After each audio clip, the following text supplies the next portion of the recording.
ఈ వీడియోలో మనం 3 స్ట్రక్చర్స్ గురించి తెలుసుకుందాం.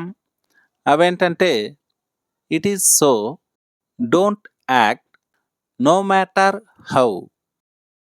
మొదటగా ఇట్ ఈజ్ సో అనే స్ట్రక్చర్ గురించి తెలుసుకుందాం.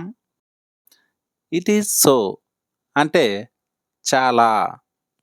సెంటెన్స్ స్ట్రక్చర్ ఏమంటే it is so plus adjective.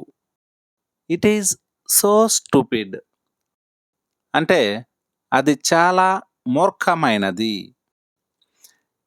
It is so funny అంటే అది చాలా తమాషాగా ఉంది. ఇట్ ఈజ్ సో ఎక్స్పెన్సివ్ అది చాలా ఖరీదైనది. Next one, don't act. Don't act అంటే అలా నటించకు. సెంటెన్స్ స్ట్రక్చర్ ఏమంటే don't act plus adjective. Don't act Brave అంటే ధైర్యవంతుడిలా నటించకు. డోంట్ యాక్ట్ ఇన్నోసెంట్ అంటే అమాయకుడిలా నటించకు. డోంట్ యాక్ట్ బిజీ బిజీగా ఉన్నట్లు నటించకు.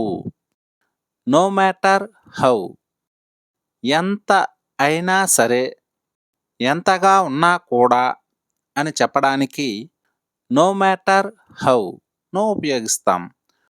సెంటెన్స్ స్ట్రక్చర్ ఏమంటే no matter how plus adjective or adverb plus subject plus verb plus subject plus verb plus other words. No matter how busy I am, I will call you. నేను ఎంత బిజీగా ఉన్నా సరే నీకు phone చేస్తాను.